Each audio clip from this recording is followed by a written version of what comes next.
La salle des conférences de l'hôpital Saint-Joseph de Limete a servi de cadre le mercredi 2 février 2022 pour abriter l'atelier de restitution des résultats de l'étude des coûts des services et des soins à l'hôpital Saint-Joseph. La rencontre organisée dans le cadre du projet Enabel visait le renforcement de l'hôpital général de référence Saint-Joseph à Kinshasa pour la riposte au Covid-19 dans le cadre d'une approche structurelle de renforcement du système de santé dans le but de contribuer à l'amélioration de la santé de la population des zones de santé délimitées à travers le PRODES 11e FED ainsi que réaliser l'étude des coûts de services à l'hôpital Saint-Joseph. La cérémonie d'ouverture et de clôture a été présidée par les gestionnaires du projet FED au ministère de la Santé, le Dr Simbi Ahadi, en présence du coordonnateur du projet Enabel à Saint-Joseph, des experts costeurs, des représentants du comité de gestion de l'hôpital Saint-Joseph ainsi que le personnel de la santé. Prenant la parole en premier, le Dr Simbi Ahadi a retracé la genèse de cette mission en ces termes.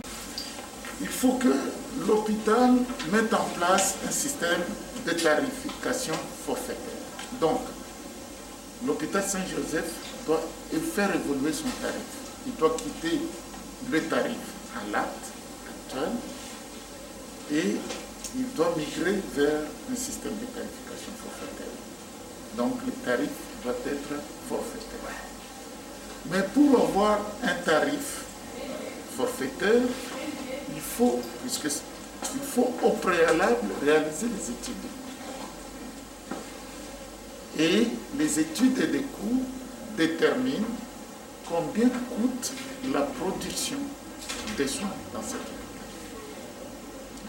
C'est ça la première question, c'est-à-dire, oui, Saint-Joseph doit avoir un tarif forfaitaire, mais on doit avoir dans chaque service combien coûte la production des soins dans les services. Et là, c'est ce qu'on va nous présenter. C'est cette étude-là de combien coûte, répondre à la question combien coûte la production des soins dans les services. C'est ce que nos amis ont réalisé comme travail ici, avec vous. Et c'est ce qu'ils vont nous donner aujourd'hui. Ils vont nous présenter maintenant le résultat de cette étude.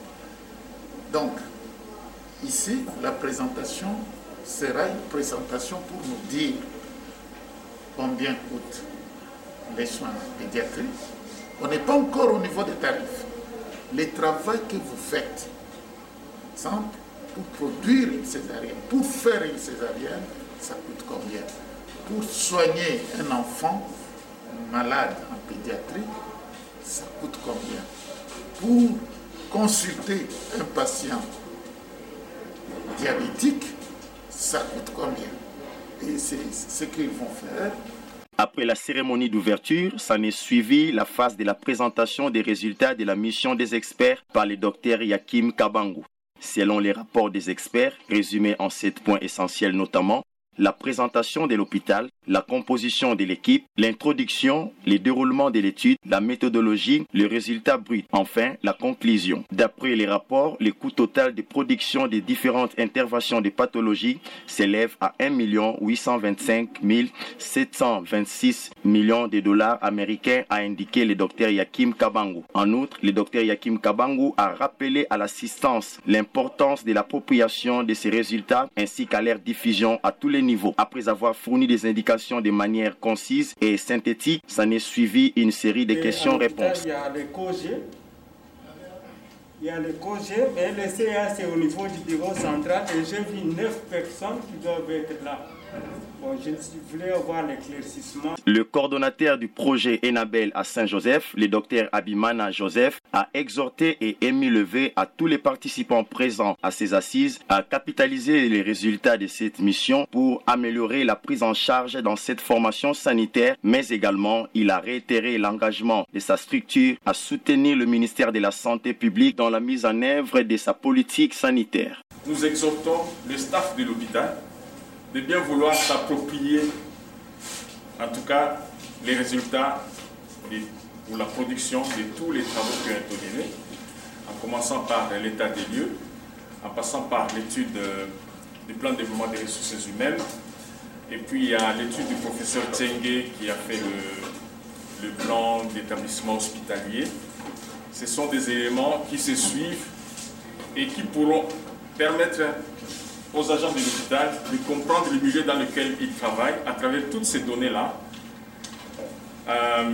Donc, d'ici là, nous allons remettre à leur disposition les outils ou les livrables qui contiennent pratiquement les informations nécessaires. Plutôt qu'on dise on a été dans un service, les gens sont un peu surpris, mais c'est aussi un apprentissage. C'est peut-être la première fois, vous n'êtes peut-être pas habitué à voir tout ce monde défiler pour venir récolter les données. Et parfois, vous êtes un peu dubitatif pour savoir, tiens, c'est quoi, ainsi de suite. Donc, toutes ces remarques qui ont été produites ici vous seront enrichies ou seront complétées par des documents durs, notamment comment on appelle ça, le plan, l'état des lieux et partout où est-ce qu'on est passé.